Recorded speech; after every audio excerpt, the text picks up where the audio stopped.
సౌందర్యలహరిలోని 17వ శ్లోకానికి మనం ప్రవేశించాం. ఈ శ్లోకం కూడా సారస్వత ప్రయోగానికి సంబంధించిన శ్లోకమే అని చెప్తారు. సారస్వత ప్రయోగం అంటే సరస్వతి అనుగ్రహం కోసం, ఆ విద్యాదేవి యొక్క అనుగ్రహం పొందడం కోసం సాధకుడు చేయవలసిన ఒక సాధన ఉపాసన ఇందులో చెప్పారు. సవిత్రీభిర్వాచాం శశిమణిశిలాభంగరుచిభిః పసిన్యాద్యాభిస్త్వాం సహ జనని సంచింతయతి యః సకర్తా కావ్యానాం భవతి మహతాం భంగిరుచిభిః వచోభిర్వాగ్దేవీ వదన కమలామోదమధురైః. ఇందులో ప్రతి పదార్థం చూసుకుంటే వాచాం వాక్కుకు సవిత్రీభిః అంటే జనక స్థానీయులను, జనక స్థానం అంటే వాక్కుకు పుట్టిల్లు, అలాంటివి జనక స్థానీయులు. శశిమణి శిల చంద్రకాంతమణుల భంగ ముక్కల యొక్క రుచిభిః కాంతులను పోలెడు తెల్లని దేహకాంతి గలవారైన. అంటే శశిమణి శిలాభంగ రుచిభిః అనే ఒక్క మాట, దానికి చంద్రకాంతమణుల ముక్కలు అంటే ఒక మణులని ముక్కలు చేస్తే ఆ ముక్కలకి వచ్చే కాంతి, ఆ కాంతులను పోలెడు తెల్లని దేహ చంద్రకాంత మణులు తెల్లగా ఉంటాయి, అవి కెంపు రంగు కాదు. చంద్రకాంత మణులు అంటే చంద్రుని కాంతితో పోలిన మణులు. అలాంటి ఆ తెల్లని దేహకాంతి గలవారైన వసిన్యాదిభిః సహ వసిని మొదలకు శక్తులతో కూడా త్వాం నిన్ను యః ఎవడు సంచింతయతి సంచింతయతి యః లో యః ముందరకొచ్చింది. సంచింతయతి చక్కగా ధ్యానించును. ఇక్కడ చింతయతి అంటే ధ్యానం చేయడం, సంచింతయతి అంటే దానికి ఇంకా కాస్త బలం, అంటే చాలా జాగ్రత్తగా చక్కగా ధ్యానం చేయిస్తారంటే ఒక పద్ధతిలో చేయవలసిన పద్ధతిలో చేస్తారో. సహా అతడు మహతాం వాల్మీకి మొదలైన మహాకవుల యొక్క భంగి రుచిభిః ఆ రీతుల వలె నుండి రసవంతమైన, అంటే వాల్మీకి మొదలగు మహాకవులు, కాళిదాసు అటువంటి వారు రాసిన అటువంటి గొప్ప కవిత్వాలు, అవి ఎన్ని కాలాలకి నిలబడిపోయే అటువంటి రచనలు, అటువంటి గొప్ప రసవంతమైన. ఎందుకు నిలబడి ఉన్నాయి అవి ఇంతకాలం? ఎందుకంటే అందులో ఉన్న ఆ రసం పట్టు అందరికీ ఎన్ని కాలాలైనా దేశకాలన్నీ మారుతూ ఉన్నా కూడా అవి ఇప్పటికీ కూడా నిత్య నూతనమే. అటువంటి గొప్ప రీతులు రసవంతమైన వాగ్దేవి వదన కమల, సరస్వతీదేవి ముఖము అనేది కమలమునందలి ఆమోద పరిమళముచే మధురైః మధురములైన వచోభిః వాక్ సంపత్తితో కావ్యానాం కావ్యములకు కర్తా భవతి రచయితగా సమర్థుడగుచున్నాడు. అంటే ఇంతకు ముందర ఆ 2 శ్లోకాల్లోనూ సరస్వతీదేవి యొక్క అనుగ్రహాన్ని పొందిన ఒక సాధకుడు ఈ శ్లోకానికి వచ్చేటప్పటికి ఒక వాక్ శక్తిని సంపాదించుకోగలుగుతాడు. ఈ వాక్ శక్తి ఎటువంటి గొప్పతనాన్ని ఇస్తుందిట అంటే వాక్ శుద్ధి, వాక్ సిద్ధి, 3. వాక్ శక్తి, వాక్ శుద్ధి, వాక్ సిద్ధి. ఇక్కడికి వచ్చేప్పటికే ఒక సాధకుడు ఏ సాధన చేస్తున్నవారు ఎవరైనా కొంత నాలిక మీద ఒక అదుపు రావాలన్నమాట. అంటే ఏది పడితే అది మాట్లాడడం తగ్గించుకోవడం, సరైన మాటలు. అప్పటికే కొంత ప్రజ్ఞ లోపల వచ్చింది, ఏది మాట్లాడచ్చు ఏది మాట్లాడకూడదు అనేది తెలిసింది. అక్కర్లేని విషయాల జోలికి వెళ్ళడం తగ్గింది. ఇప్పుడు ఇక్కడ వస్తున్నది ఈ వాక్ శక్తి అన్నమాట, ఈ మాటలు. ఇందులో ఎవరైతే అమ్మవారిని వసిన్యాది ఆ దేవతలందరితో గూడి ఉన్న ఆ రూపాన్ని ధ్యానం చేస్తాడో ఆ రూప ధ్యానం వలన సాధకుడికి ఈ శక్తి సిద్ధిస్తుంది. ఆ వసిన్యాది వాగ్దేవతలు ఎవరెవరు ఉన్నారు? అమ్మవారిని చెప్తారు మనకి. పంచాశత్ పీఠ రూపిణి, మాతృకా వర్ణ రూపిణి అని చెప్తారు కదా. అక్షరముల రూపమే ఆవిడ నుంచి వచ్చినవే. ఆ వచ్చినవన్నీ కూడా ఈ వసిన్యాది వాగ్దేవతలు. వాళ్ళ పేరు కూడా అదే, వాగ్దేవతలు. వసిన్యాది వాగ్దేవతలు. వసిని దగ్గర నుంచి మొదలు 8 మంది వాగ్దేవతలు వాళ్ళు. అమ్మవారు మణిద్వీపంలో ఉన్నప్పుడు ఆవిడ నుంచి ఈ 8 శక్తులు ఉద్భవించాయట. ఆ లోపల నుంచి వచ్చాయి. ఆ వచ్చిన తెల్లటి ఆ శక్తులు అంటే చాలా నిర్మలము, విమలము. అటువంటి ఆ శక్తులు లోపల నుంచి వచ్చి అమ్మవారి చుట్టూ పరివేషించి కూర్చుని, మా పనేమిటి, ఏం చెయ్యాలి అని అడిగితే, నా లోపల నుంచి వచ్చారు. నా శక్తులన్నీ మీకు తెలిసినంతగా ఎవరికీ తెలియదు. కాబట్టి లలిత సహస్రం చెప్పమని ఆవిడ వాళ్ళకి ఆదేశిస్తే, వాడు లలితా సహస్రము 8 మంది కలిసి చెప్పారని మనం నేర్చుకున్నాం. కాబట్టి ఈ మా అక్షర రూపాలన్నీ 8 మంది వసిన్యాది వాగ్దేవతలు. ఈ వాగ్దేవతలు వసిన్యాది అన్నారు. వాగ్దేవతలు ఒక్కళ్ళే కాదు. ఇక్కడ వసిన్యాద్యాభి త్వాం సహ జనని సంచింతయతి అన్నారు. ఇక్కడ ఈ వసిన్యాదిలో ఈ 8 మంది వాగ్దేవతలు కాక 12 మంది విద్యాది యోగినులు కూడా ఉన్నారు. 12 మంది విద్యాది యోగినులు, 4 గంధద్వారాం దురాధర్షాం చెప్పుకున్నట్టు అందులో ఒక 4 గంధాకర్షిణి, రసాకర్షిణి, రూపాకర్షిణి, స్పర్శాకర్షిణి. ఈ 4 అంటే పంచతన్మాత్రల్లో ఆకాశం వదిలేసి ఈ 4 ఎందుకు చెప్పారంటే, చతురాయతన దేవతలు. అంటే ఇప్పుడు మనకి శ్రీచక్రంలో చతురస్రాకారంలో ఉన్న బయట 4 ద్వారాల్లోనూ ఈ 4 గంధాకర్షిణి, రూపాకర్షిణి, రసాకర్షిణి, స్పర్శాకర్షిణి ఈ 4 ఉంటే, పైన సెంటర్లో ఆకాశ స్పర్శాకర్షిణి, శబ్దాకర్షిణి. ఈ శబ్దాకర్షిణి కింద ఈ 4 ఉన్నట్టు ఆ రూపం అమ్మవారికి చుట్టూరా వసిన్యాది వాగ్దేవతలు, విద్యాది యోగినులు. ఇది మనం భావనలోకి తీసుకోవలసిన ఆ ఆ అమ్మవారి ధ్యానం అన్నమాట. ఆవిడ చుట్టూరా 8 మంది వాగ్దేవతలు, 12 మంది విద్యాది యోగినులు, 4 గంధాకర్షిణి దేవతలు, గంధాది దేవతలు. ఈ 4 ఈ గంధాకర్షిణి ఎందుకు కలిపారు అంటే, మనకి ఏ భావం అయినా ముందర రావాలంటే మనకి ఈ 4 ఇంద్రియాలతోటి అనుభవం కావాలి. ఈ అనుభవం అయిన విషయాన్నే మనం శబ్ద రూపంగా దాన్ని ఎక్స్‌ప్రెస్ చేయగలుగుతాం. కాబట్టి ఈ 4 ఇంద్రియాల రూపంగా మనకి గంధము, రసము, రూపము, స్పర్శ. ఈ 4 మనకి ఇంద్రియాలతోటి అనుభవాన్ని ఇచ్చిన తర్వాత, ఈ అనుభవాన్ని శబ్ద రూపంగా మనం ప్రకటించాలి. శబ్ద రూపంగా మనం ప్రకటించాలంటే మనకి భాష కావాలి. భాషకి కావాల్సిన ఆ అక్షరాలు ఏమున్నాయో అవే మాతృకా వర్ణరూపిణి అమ్మవారు. మనం ఆర్యా శతకంలో కూడా 60వ శ్లోకంలో మనం నేర్చుకున్నాం. ఆదిక్షన్ మమ గురురాడ్ ఆదిక్షాంతాక్షరాత్మికాం విద్య. ఆ శ్లోకంలో కూడా అమ్మవారు ఇటువంటి మాతృకా వర్ణరూపిణి అని చెప్పుకున్నాం.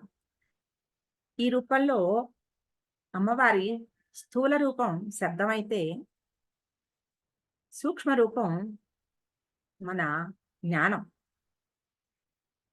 భావము, జ్ఞానము సూక్ష్మ రూపం.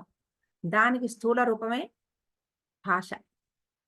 కాబట్టి ఈ 4 మనకి ఇచ్చే అనుభవాలని 5వదైన శబ్ద ఆకర్షణి దాని ద్వారా మాట రూపంగా వ్యక్తం చేసుకోవడానికి మంత్ర మాతృకలు అమ్మవారి చుట్టూ ఉన్న ఆ అక్షర సముదాయం మనకి సహాయం చేస్తాయి. కాబట్టి మనం మాతృకా వర్ణ రూపిణిగా అమ్మవారిని మనం ధ్యానం చేసినప్పుడు ఈ పూర్తి అనుగ్రహం కలిగి ఉత్తప్పుడు కూడా మనం మాట్లాడట్లేదా?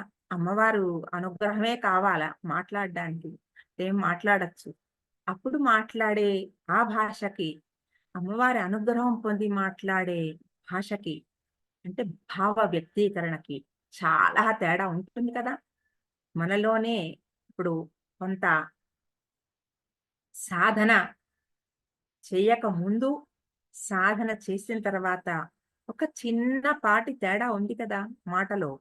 అనవసరమైన అక్కర్లేని విషయాల ప్రసక్తి రావక్కర్లేదు అనేది మనసుకు తెలుస్తోంది. అనవసరమైన అంటే తూలనాడే భాష తగ్గిపోయింది. అనవసరమైన శక్తి వృధా అది చేయడం వలన మన శక్తే వృధా అయిపోతుంది గదా! అనవసరంగా కోపం తెచ్చుకోవడం, అనవసరంగా అవతల వాడి మీద అరవడము, అక్కర్లేని భాషా ప్రయోగం చేయడం వలన ఆ శక్తి అంతా ఎంత వృధా అయిపోతోంది అనే భావం మనకు తెలిసింది కదా! ఇదే నెమ్మదిగా పోగా పోగా ఇంకా బలపడి, ఇంకా మంచి భావ వ్యక్తీకరణకి ఇందుకు ఉదాహరణ ఎవరు? వాల్మీకి, కాళిదాసు. వాల్మీకి కూడా ఆయన రామాయణ రచన చేసే ముందు బోయేవాడు. ఎన్నిటినో దా దా దారి దోపిడీ దొంగ అని చెప్తారు. ఎంతమందినో ఇబ్బంది పెట్టి వారి నగలు, సొమ్ములు దోచుకుని అలా ఎన్నో పిట్టల్ని చంపి అటువంటి బోయవాడికి ఉన్నట్టుండి అమ్మవారి అనుగ్రహం సిద్ధించి అటువంటి రామాయణ కావ్య రచన చేసే శక్తిని ప్రసాదించిందంటే అమ్మవారు. అంటే ఆయన మరి ఇది చేయలేదు కదా! ఆయన ఏ ఉపాసన చేశాడు? ఆయనకెలా వచ్చింది అది అంటే, ఆయన ఉపాసన బలము ఉంది. కానీ కొంతకాలం పాటు ఆయన చేసిన పాత కర్మలు అడ్డం పడ్డాయి. ఎప్పుడైతే ఆ కర్మలన్నీ వదిలిపోయినాయో ఆయనలో ఆ ఎన్‌లైటన్‌మెంటు ఆయనకి జరిగి అమ్మవారి అనుగ్రహం పొంది, అప్పుడు ఆయన ఆ రామాయణ రచన చేశారు. అలాగే కాళిదాసు తను కూర్చున్న కొమ్మనే నరుక్కునేంత మూర్ఖుడు. నేను కూర్చున్న కొమ్మని కొట్టేస్తే నేను కింద పడిపోతాననే ఆ జ్ఞానం కూడా లేని మూర్ఖుడు. అటువంటి కాళిదాసును కూడా అమ్మవారి అనుగ్రహం ఐ అనే ఒక బీజాక్షరాన్ని బాగా అలా అరుస్తూ ఉండేటప్పటికీ ఆ బీజాక్షరం ఆయనలో అటువంటి గొప్ప ఆ అనుగ్రహాన్ని అమ్మవారి అనుగ్రహాన్ని ప్రసాదించిందని చెప్తారు. అంటే ఆ కాళిదాసు కూడా అటువంటి జ్ఞానాన్ని ఎలాంటి రచనలు చేశారాయన. కాళిదాసు చేసిన రచనలు ఇప్పటిదాకా కూడా అవి నిలబడిపోయి ఉన్నాయి. అటువంటి వారు ఇప్పుడు శంకరాచార్యుల వారు రాసిన ఈ శ్లోకాలకి కూడా అటువంటి అమ్మవారి అనుగ్రహమే కదా! అమ్మవారిచ్చిన శ్లోకాలే అని మనం చెప్పుకుంటున్నాం అంటే అమ్మవారిచ్చిందంటే ఆయన ద్వారా పలికించింది కదా! ఆయన పలికిన ఈ శ్లోకాలన్నీ ఆయన పలికినవా అమ్మవారు ఆయన చేత పలికించింది. కాబట్టి ఎప్పుడు అటువంటి శక్తి మనలో ప్రవేశిస్తుంది? మనం పూర్తిగా ఒక ఛానెల్ అయిపోయినప్పుడు, ఎంప్టీ అయిపోయినప్పుడు. అంటే ఒక వెదురు కర్ర ఎలాగైతే ఒక మురళిగా కృష్ణుడి చేతిలో పలుకుతోంది అంటే వెదురులో ఏముంది? దానికి ఏమి లేదు. ఖాళీ హాలో అండ్ ఎంప్టీ. అటువంటి హాలో అండ్ ఎంప్టీ ఉన్న దానిని కృష్ణుడు తన చేతిలో పట్టుకుని తనకిష్టమైన రాగాలు పలికించగలుగుతున్నాడు. అంటే అలాగే ఆ అమ్మవారు కూడా మన ద్వారా అటువంటి గొప్ప విషయాలు చెప్పించాలి అంటే వాళ్ళందరికీ అటువంటి గొప్ప సిద్ధి లభించిందంటే ఏమిటి అర్థం? వాళ్ళల్లో వాళ్ళది అంటూ వాళ్ళ ప్రతిభ అని వాళ్ళలో అహం లేదు. నాది ఈ ప్రతిభ అనే అహం లేదు. వాళ్ళు పూర్తిగా ఆ సర్వస్వ శరణాగతి చేసి ఆత్మార్పణ చేసుకున్నవాడు. అటువంటి వారి యందు అమ్మవారు తన శక్తిని వారి ద్వారా ప్రకటింపజేసింది. అటువంటి ఆ శక్తిని పొందాలంటే అది వాళ్ళు గొప్పవాళ్ళు. వాళ్ళకి కాబట్టి వాళ్ళకటువంటి శక్తి ఉంటుందండి. మనకెందుకు? మనం అవన్నీ చేయగలమా? మన వల్ల అవుతుందా? అంటే లోకంలో ఉంటున్నప్పుడు ఇక్కడ మనకి కూడా ఒక సాధన అనేది మొదలుపెట్టాం. అది లేకపోతే ఇంత దాకా మనం రాలేం. 17 శ్లోకాల దాకా వచ్చామంటే ఒక సాధన మనలో కూడా మొదలైంది. మనలో కూడా కుండలిని ప్రేరేపణ జరిగింది. ఈ కుండలిని ప్రేరేపణ జరిగిన తర్వాత మనం ఒక సాధనా మార్గంలోకి వచ్చాం కాబట్టి, ఈ మార్గంలో మనం వెళ్తున్నాము, నేర్చుకోగలుగుతున్నాము, తెలుసుకుంటున్నాము అంటే ఇది ఒక పెద్ద ప్రూఫ్ మనకి. అమ్మవారి అనుగ్రహానికి మనకి పాత్రత లభించింది. ఈ లభించిన ఈ పాత్రత నిలబెట్టుకోవాలి. నిలబెట్టుకోవడానికి ఏం చెయ్యాలి? మధ్య మధ్యలో వీగిపోతూ ఉంటాం, జారిపోతూ ఉంటాం. బట్ మళ్ళా మనల్ని మనం పోగు చేసుకొని ఆ శక్తిని, అంత శక్తి సంపాదించలేకపోయినా కనీసం నేను నా చుట్టూ వాక్ శక్తి అని చెప్తున్నాను కదా! వాక్ శక్తి అంటే ఈ మన సంఘంలో నేను ఒక్కడినే మనలేను. నా చుట్టూ నాకు నలుగురు కావాలి. నా కుటుంబంలో నాకు నా భర్త, నా పిల్లలు, నా తల్లిదండ్రులు, అత్తమామలు, నా అప్పచెల్లెళ్ళు, నా భర్త అప్పచెల్లెళ్ళు ఇంతమందితోటి నేను ఒక సంఘంలో నేను మనాలి అంటే, ఆ మనగలగడానికి వాక్కు శక్తి చాలా అవసరం. అటువంటి వాక్ శక్తి లేనప్పుడు, సరైన మాట మనం ప్రకటించలేనప్పుడు, మనలో భావ వ్యక్తీకరణ సమంగా లేనప్పుడు అన్నీ ఎదురొస్తాయి మనకి. సంతోషం లేదు. ఎప్పుడు ఏదో ఒక ఇబ్బంది, ఏదో ఎవరితోనో ఒక మాట పట్టింపు. ఈ మాట పట్టింపులు ఇవన్నీ కూడా మన నుంచి పోవడానికి ఈ వాక్ శక్తి మనకి అమ్మవారి అనుగ్రహం మనకి కలిగి ఆ వాక్ శక్తిని మనకి సంపాదించి పెడుతుంది. ఇప్పుడు ఇందులో 8 మంది వసిన్యాది వాగ్దేవతలు అని చెప్పుకున్నాం. ఈ వసిన్యాది వాగ్దేవతలకి ఒక్కొక్కళ్ళకి ఈ మన అక్షర మాలలో మన 50 వర్ణాలలోను 8 వర్ణాలుగా భాగించారు. వాటిల్లో మొదటిది ఆ వర్గం. ఆ నుంచి అహా వరకు ఉన్న 16 అక్షరాలు. ఆ 16 అక్షరాలని అచ్చులు అంటాం మనం. అటువంటి ఆ 16 అక్షరాలకి ఈ మొదటి వర్గం ఆవిడ ఆ మొదటి వర్గానికి దేవత వసిని. 2 కామేశ్వరి. కామేశ్వరి క వర్గం. క, ఖ, గ, ఘ, ఇඤ 5 అక్షరాలు. మొదటిది 16. తర్వాత క వర్గము. దీనికి దేవత కామేశ్వరి. ఈ వీళ్ళ శక్తులు కూడా ఏమున్నాయో తర్వాత చెప్తాను. ముందర పేర్లు చెప్తున్నాను. తర్వాత మూడవది చ వర్గం. ఈ చ వర్గం చ, ఛ, జ, ఝ, ఇణి. ఈ 5 అక్షరాలకి మాతృక మోదిని. తర్వాత ట వర్గం. అవి 5 టాఠ, డాఢ, ణ. ఈ 5టికి విమల. తర్వాత 5 తా వర్గము. ఈ తా వర్గానికి తాథ, దాథ, న. ఇవి 5.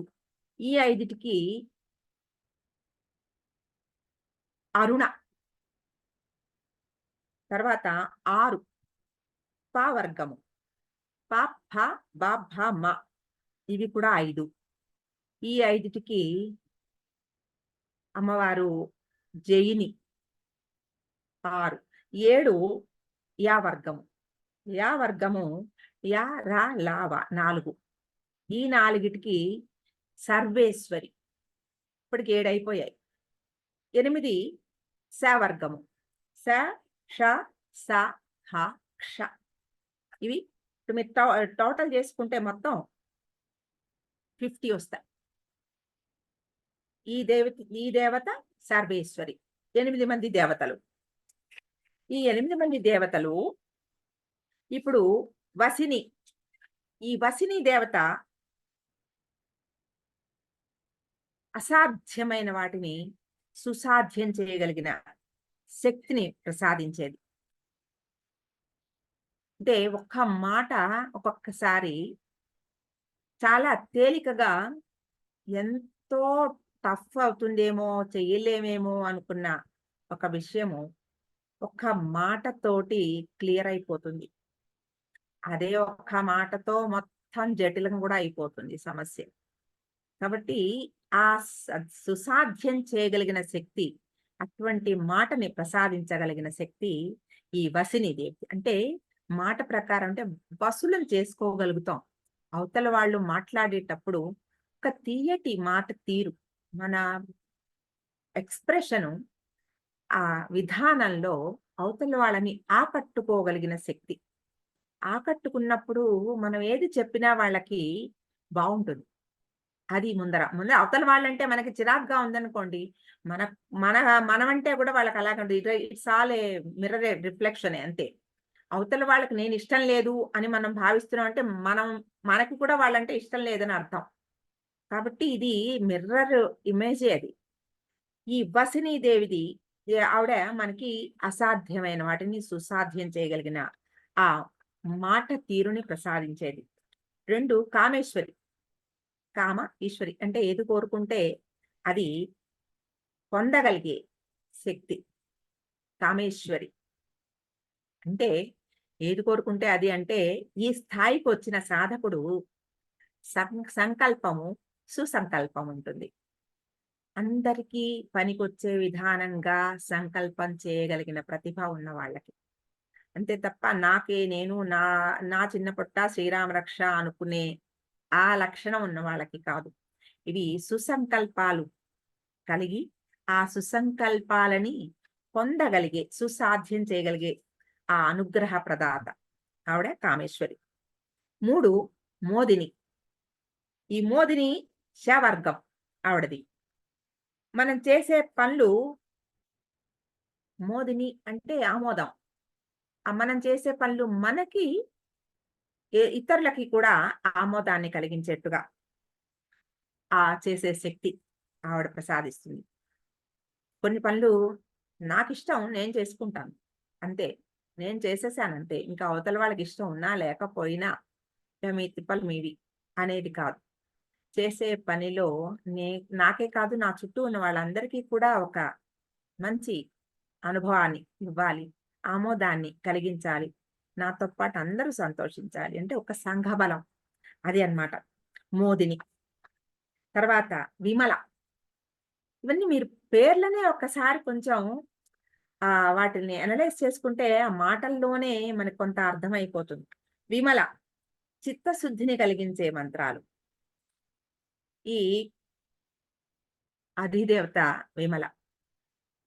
మనకి మనసులో ఏదైనా ఒక చింత, బాధ ఏమన్నా ఉంటే వాటిల్ని ఒక్కొక్కసారి మనకు అనిపిస్తుంది ఏమిటో ఈ శ్లోకం తెగ తిరుగుతోంది నోట్లో. ఎందుకో ఇదే శ్లోకం వస్తోంది.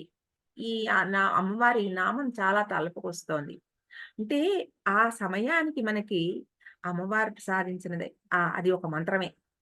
అది మనం చదువుకుంటూ ఉండడం వల్ల మనలో ఒక శుద్ధి కలుగుతూ ఉంటుందన్నమాట. అది విమల. అరుణ. అరుణ అంటే ఎర్రని రంగు, అనురాగం, ఎరుపు రజోగుణానికి ఇది కదా! ఎరుపు అంటే అనురాగము, ప్రేమ, ప్రకాశము, జ్ఞాన ప్రకాశం. ఇవిచ్చేది ఈ అరుణ. జయిని. ఏది చేసినా దానిలో జయాన్ని ప్రసాదించేది జయిని. సర్వేశ్వరి. అన్నిటినీ కూడా తన అధీనంలోకి తెచ్చుకోగలిగిన ఒక శక్తి. ప్రతిదాన్ని కూడా ఒక చోట కొత్త చోటకి వెళ్ళాం. అక్కడ వాళ్ళతో మనకెలా ఉంటుందో, ఏం చేస్తామో, మనతో వాళ్ళు మ్యాచ్ అవుతారో అవ్వరో, మనకి వాళ్ళకి ఎలా ఉంటుందో అని ఒక చిన్న చింతతో పెడతాం. ఒక్కొక్కసారి అక్కడికెళ్ళాక అందరూ మనకి ఫ్రెండ్స్ అయిపోతారు. మళ్ళా వాళ్ళని వదిలి రాలేనంత అనుబంధం వాళ్ళతో పెంచుకుంటాం. అటువంటి అలా మన దీనిలోకొచ్చేస్తారందరూ. అటువంటి ఆ శక్తి సర్వేశ్వరి. తర్వాత 8 కౌళిని.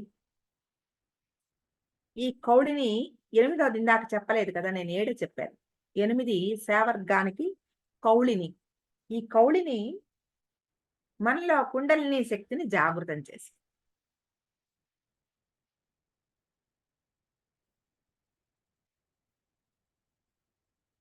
అంటే కుండలిని జాగృతం చేసిన తర్వాత మనలో ఈ సాధనా బలాన్ని పెంచేందుకు ఆ అనుగ్రహం ఇచ్చేది కౌళిని. వీళ్ళు 8 మంది వాగ్దేవతలు, వసిన్యాది వాగ్దేవతలు. ఈ 8 మంది అయ్యాక వీరితో పాటు విద్యాది యోగినులు 12 మంది. విద్యాది యోగినులు పేరు చెప్తాను ముందర.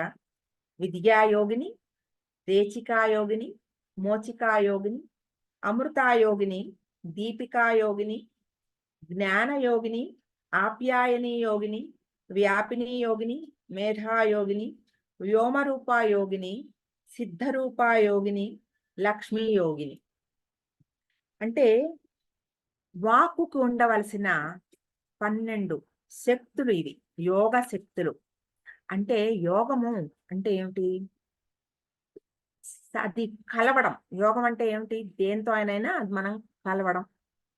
ఈ యోగం మనకి అంటే మన మాటతో దైవ శక్తి మనకి కలిగి మన మాటకి ఒక బలాన్ని ప్రసాదించేవి ఈ యోగినులు. ఆ శక్తిని ఈ 12 మంది యోగినులు మనకి ప్రసాదిస్తారు. విద్యా యోగిని ఆవిడ ఏం చేస్తుంది? వాక్కుకు సంబంధించిన విద్యను ప్రసాదించేది విద్యాయోగిని. అంటే మాట్లాడే ఒక భాష, సరైన ఒక భాష, ఎలా పడితే అలా మాట్లాడకుండా అటువంటి ఒక విద్యని, ఆ భాషని ప్రసాదించేది విద్యాయోగిని. ఈ రేచిక, మోచిక ఇవి రెండు ఎలా అంటే మనలో వాయు సంచారాన్ని నియంత్రించేవి. అంటే మన ఎక్సలేషన్, ఇన్హలేషన్, ఉచ్ఛ్వాస నిశ్వాసాలని నియంత్రించాలి కదా. మనకి మాట బయటికి రావాలంటే ఈ ఊపిరితిత్తుల ఈ అది కూడా సైమల్టేనియస్ గా జరుగుతూ ఉంటుంది కదా. ఆ ఊపిరి పైకి కిందగా ఆడుతూ మాట ఆ స్వరపేటికలో నుంచి బయటికి రావడానికి సహాయం చేసే ఆ శక్తి వాయు సంచారం, దాన్ని నియంత్రించేది ఈ రేచిక, మోచిక యోగినులు. అంటే కొంతమందికి మాట బయటకు వస్తున్నప్పుడు నేసల్ సౌండ్ వస్తుంది చూడండి. ఆ మాటలో క్లారిటీ తగ్గిపోతుంది. అది సరైన ఆ వాయు సంచారం సరిగ్గా లేకప్పుడు అది మాట పూర్తిగా బయటికి రాకుండా అక్కడ ప్యాసేజీలో ఒక చిన్న అంతరాయం ఉంటే నేసల్ సౌండ్, నేసల్తో కూడా బయటకు వచ్చేస్తారు. అంటే ఇవన్నీ కూడా ఎంతో పద్ధతిగా మనలో మలచబడి ఉంటే ఇన్ని వ్యవస్థలు మనలో నడుస్తున్నాయి. వీటన్నిటికీ కూడా ప్రతి చిన్నదానికి ఒక దేవత రూపంగా మనకి చెప్తున్నారు. అంటే ఒక పర్సనాలిటీ మనలో ఎన్నో యాంగిల్స్, అన్ని యాంగిల్స్ కూడా పర్ఫెక్ట్ గా నడిస్తే అది మనలో ఉన్న ఒక గొప్ప శక్తిని బయటికి లాగుతుంది. ఈ శక్తి అందరిలో ఉంటుంది, నిద్రాణంగా ఉంటుంది. ఇది ఒక్కళ్ళలో చాలా గొప్పగా ఉంది వాళ్ళ అదృష్టము అని మనం అనుకుంటాం. వాళ్ళ అదృష్టం ఏమిటంటే వాళ్ళు చేసుకున్న సంస్కారాలు, పూర్వజన్మ సంస్కారాలు, వాళ్ళకి ఆ నేర్చుకుంటున్న జ్ఞానము అబ్బడానికి వాళ్ళకి ఆ పూర్వజన్మ సంస్కారాలే, ఆ కర్మలే వాళ్ళకి ఆ ముందరికి తీసుకెడతాయి. అందరికీ ఎందుకు అవ్వదంటే పూర్వజన్మ ఆ సంస్కారాలు అడ్డుపడిపోతూ ఉంటాయి కర్మల రూపంలో మనకి. అది మనని ముందరికి వెళ్ళనివ్వదు. చూడండి, వినాలి, చదువుకోవాలి అనుకున్నప్పుడు నిద్ర వచ్చేస్తుంది. చదువుకోనివ్వదు. పూర్తిగా బుద్ధి నిలవనివ్వదు.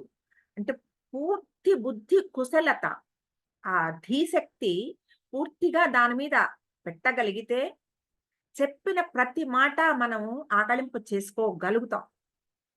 అది లేనప్పుడు పూర్తిగా మనకి బుర్రలోకి ఎక్కదు. కొంత మాత్రమే అక్కడికక్కడ ఫిల్టర్ అయిపోతూ ఉంటుంది, రాదు లోపలికి.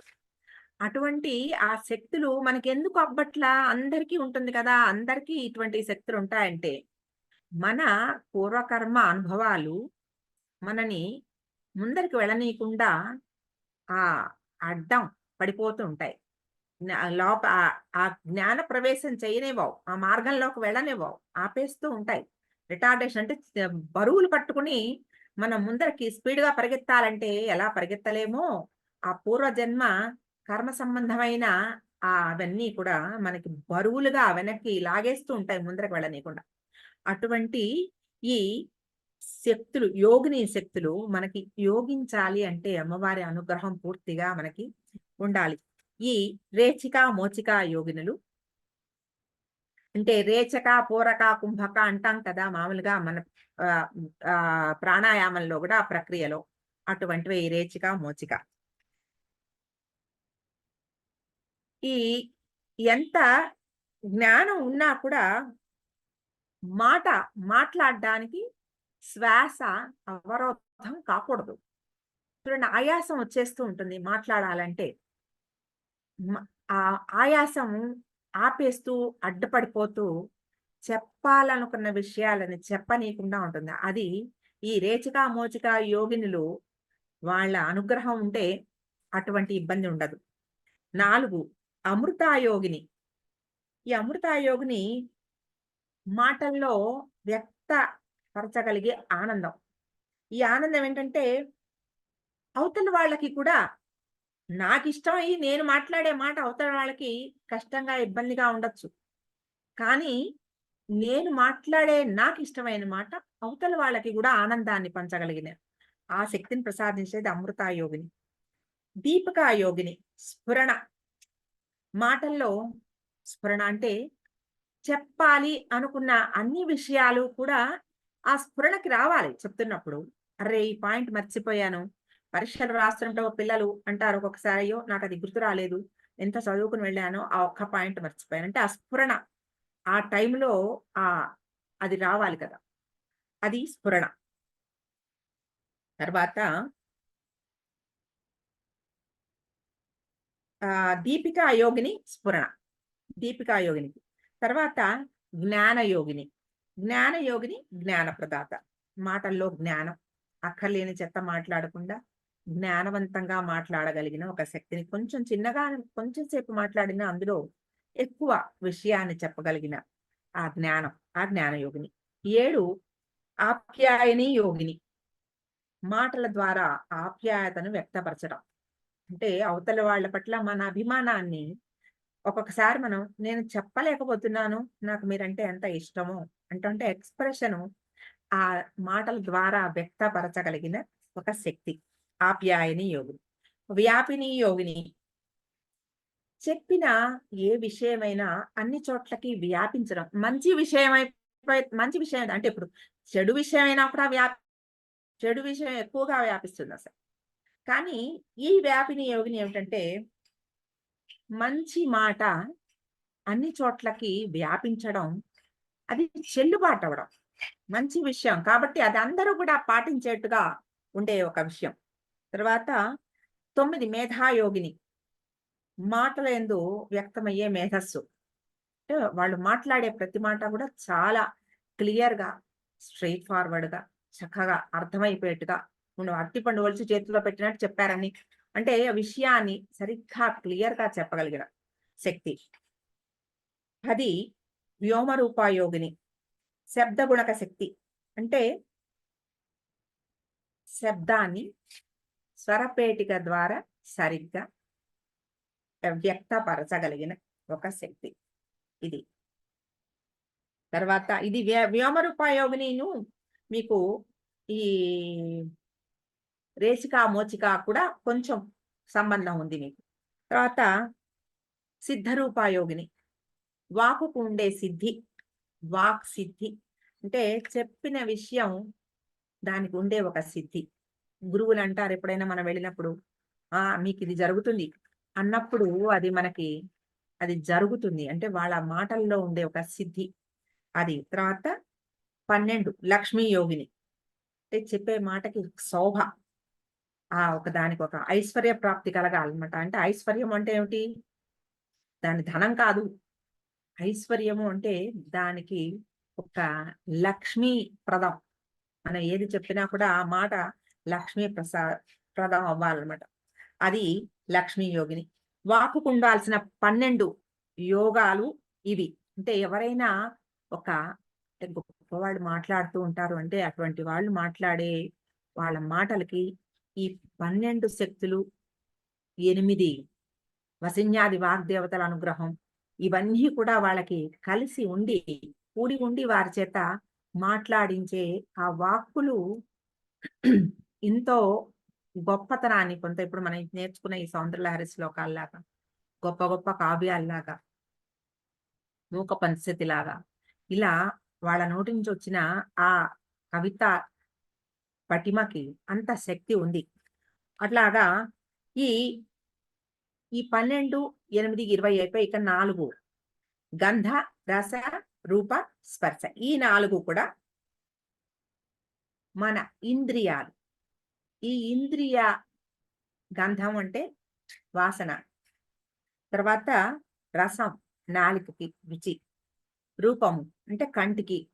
స్పర్శ చర్మానికి. ఈ నాలుగిటికి కూడా అనుభవం కలిగినప్పుడు ఇంద్రియ అనుభవం కలిగినప్పుడు అవి బయటకు ఉండేవి ఇంద్రియాలు. ఆ ప్రతి అనుభవం కోసం వెయిట్ చేస్తూ ఉంటాయి అవి. ఈ అనుభవాలని ఆ శబ్ద గుణికం ద్వారా ఆకాశం, శబ్ద గుణికం ద్వారా ఆకాశం శబ్దం కదా! నోటి ద్వారా వ్యక్తపరచగలిగినది ఈ 4 ఈ ఆకర్షణలు.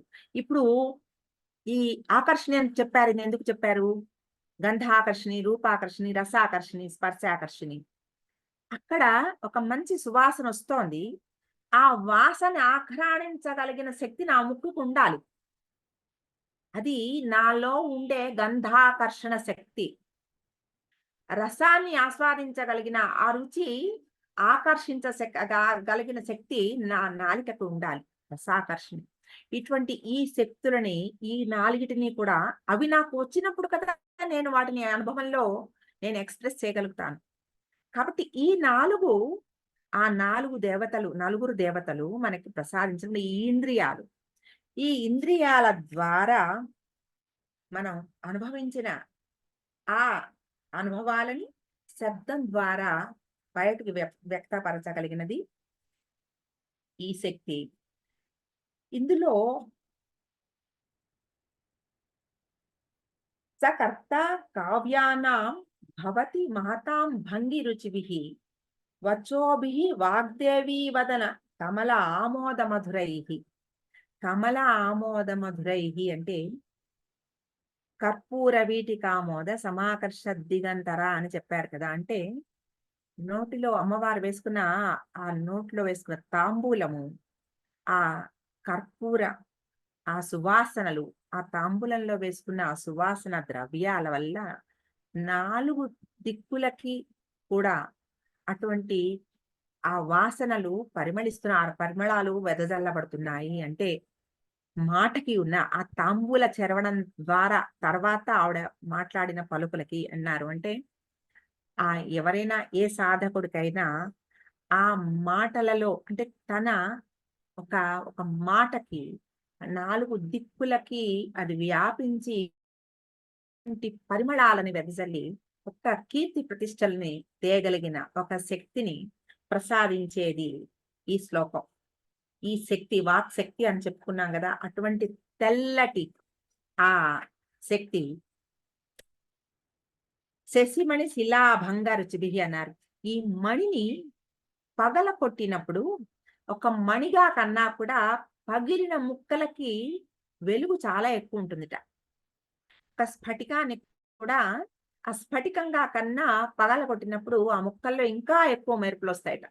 అటువంటి గొప్ప ఆ శిలాభంగ రుచిభిః అటువంటి ఆ తెల్లటి కాంతులతోటి ఈ లలితా మహాదేవిని ఆవిడ చుట్టూరా ఈ 20 మంది ఈ 4 గంధాకర్షణ్యాది దేవతలు నలుగురితోటి కలిపి 24 మందితోటి ఎవరైతే సంచింతయతి యః ఎవరైతే అటువంటి చక్కటి ధ్యానం చేస్తారో స కర్త కావ్యానాం భవతి మహతాం ఆయన చేసిన ఏ కవిత్వమైనా చాలా గొప్ప మహనీయుల యొక్క కోవకు చెందే అంటే వాల్మీకి, కాళిదాసు వారి కోవకు చెందే అటువంటి గొప్ప కవిత్వాలని రాయడమే కాక వచోభిః వాగ్దేవీ వదన కమల ఆమోద మధురైః అంటే అమ్మవారి తాంబూల చరణానికి ఎటువంటి ప్రాశస్త్యం ఉందో అన్ని దిక్కులకి ఎలా వ్యాపిస్తుందో అటువంటి వ్యాపక శక్తిని అమ్మవారు వారికి ప్రసాదిస్తుంది అనేది ఈ శ్లోకంలో చెప్తున్నారు. అంటే ఈ 24కి మళ్ళా ఇంకొక సంబంధం చెప్పారు. బుద్ధి గాయత్రి మంత్రానికి కూడా 24 అక్షరాలు. ఆ 24 ఈ 24 అంటే బుద్ధి, మేధస్సు సాధకుడికి చాలా అవసరం కదా! సాధనలో ఇవన్నీ కూడా ఒక్కొక్కటి మెట్టుగా ఆ శక్తులు, సిద్ధులు ప్రసాదిస్తూ అమ్మవారు ఇస్తుంది. అటువంటి ఆ సిద్ధులు, శక్తులన్నీ కూడా ఆహ్, ఆ సాధకుడికి సహాయపడతాయి. వారిని ఆ సాధనా మార్గంలో ముందుకు తీసుకెళ్ళేందుకు ఈ శక్తులు చాలా సహాయపడతాయని ఈ శ్లోకంలో చెప్పారు. హ్మ్. నాదశక్తి స్వరూపిణిగా చెప్పారిది ఇందులో. నాదం అంటే శబ్దం, నాదమే కదా! నాదశక్తి స్వరూపిణిగా. హ్మ్. సవిత్రీభిర్వాచాం శశిమణిశిలాభంగరుచిభిः వసిన్యాద్యాభిస్త్వాం సహ జనని సంచింతయతి యః స కర్తా కావ్యానాం భవతి మహతాం భంగిరుచిభిः వచోభిర్వాగ్దేవీ వదన కమలామోద మధురైః.